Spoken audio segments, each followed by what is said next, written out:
Hi, this is Lisa Smith from ADHD on Schedule. I am a school-based occupational therapist and I am also a certified brain health coach. And today we are going to be talking about why school is so hard for kids with ADHD.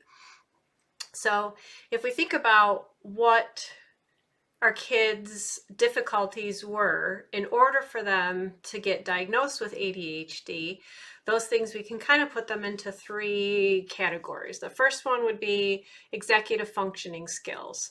All of those skills that you need to plan, to organize, to problem solve, to remember things. And then the next category would be self-regulation, self-control, whether it's of your body or of your thoughts, not shouting out. That would be area number 2.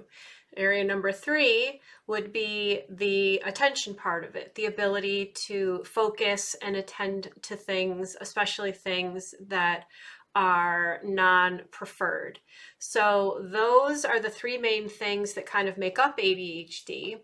And all of those things are the very things that are needed in order for a child to be successful at school. School is all about listening, sitting still, focusing on the right information. Not only are you focusing, but you have to focus on the teacher, not just the kids that are playing outside on the playground or the classmate who's fiddling with something in their desk or somebody who's out in the hallway. So you have sustained attention and focus to the right things. You also have the fact that they have to be able to sit still during that amount of time and not shout out answers and, wait their turn.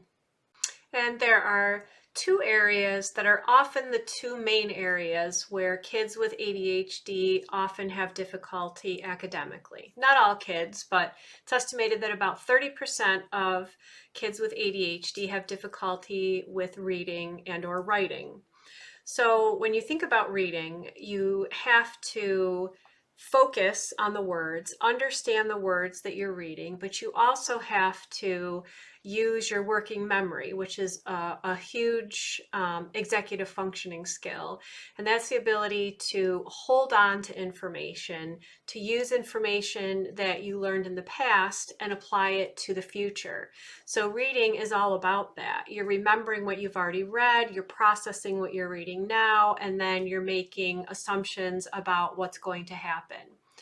So very complex. You have to analyze, you have to process, and put all of that together. With writing, and as a school-based OT, I see a lot of kids with ADHD, and often their goals are related to handwriting. It's just such a complex skill. So again, you're coming up with the thought, you're holding the thought, you're adding on to the thought, and then you have to get it out on paper. The actual mechanics of handwriting, where you have to remember spelling, you have to remember all the grammar and the punctuation. And for kids with ADHD, oftentimes they may also have difficulty with fine motor skills, which makes it hard for the actual handwriting part. And often it's not something that usually that is a preferred activity for them. So they are trying to get it done quickly, will often rush through it, and then the end result is sloppy, messy handwriting that sometimes is really difficult for the teachers to read. So now we have a better idea of why school is so hard for kids with ADHD. So the question is, as parents, what can we do to help our kids? They're at school 6 hours a day. We are not there with them. So the number one way that we can help is to get involved and to stay involved with our kids' schooling. So the easiest way to do that, I guess I would say tip number 1 would be to get involved with the teacher and let her know more about your child. They have a really good idea of how your child is at school, but you can paint them a better picture of a more well-rounded picture of your child, of what they're like outside of school when they don't have the academic demands placed on them. You know, what do they like to do? What don't they like to do? What are they good at? What do they say that they like about school? What do they say that they don't like about school? All of that information can be shared with the teacher, you know, whether it's the beginning of the school year, ongoing, really at any time, to just help the teacher get a better understanding of your child. And the second thing that you can do is to stay involved when there is not just problems.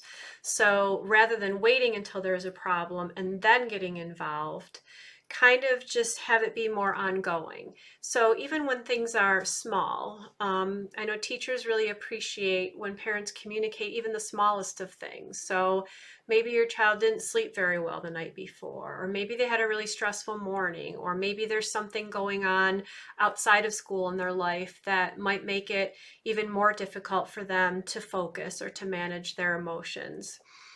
Sharing those things is just a really proactive way to keep problems from snowballing into bigger things, and to kind of just nip them in the bud as they come and address them that way. And the third way is to stay involved with your child. So, you know, you're with your child at home all the time, and usually there's the obligatory how was school, but really finding more, you know, as the year goes on a daily basis, you know, what are the subjects that they like learning about? What are things that are hard for them? What parts of the day do they really like? What parts of the day are challenging? That will help you problem solve, because usually where they're having a hard time is where they are probably having skills that need to be further developed.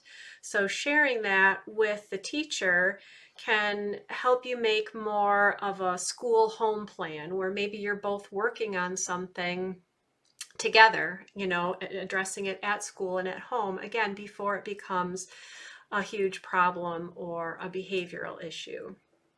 So we know why kids have a harder time at school, and we know that staying involved is one of the best ways to help our child to be more successful in school. And I would love to hear from you what you have found is the best way to stay involved with your kids at school. How do you check in? And just what do your kids like about school and not like about school?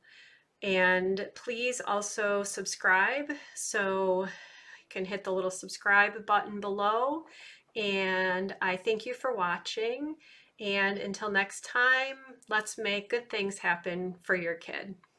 Bye-bye.